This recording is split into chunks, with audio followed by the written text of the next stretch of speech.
สภาพพี่น้องเขาสิเฮ็ดจังไดดีนี่เขาสิเฮ็ดจังไดดีนี่ครับหมาซุ่มนี่พี่น้องมันคือทำลายเข่าของคักเนี่ยเบิ่งมัน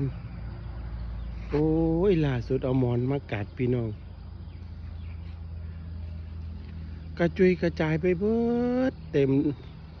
เดินเบิดเลยพี่น้องเอาวันจะแก่นิสัยหมาจังสี่ใดจังไดหรือว่า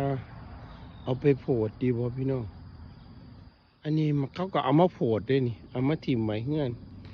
บ้านชาวบ้านพักนี่อันผู้เจ้าของบ้านพักก็เก็บมาเลี้ยงพี่น้อง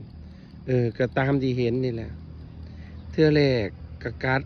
สายสาดราคาแพงๆเทื่อที่สองก็เอาถ้วยเอาจานเอาสายรัดจากโต๊ะในบ้านมากัดเด่นอยู่เดินบ้านเทื่อที่สามนี่แหละพี่น้องนี่เอาหมอนอิง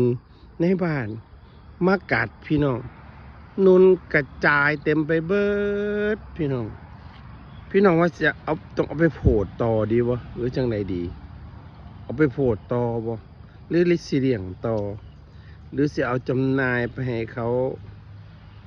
รับประทานเนื้อเลยดีบ่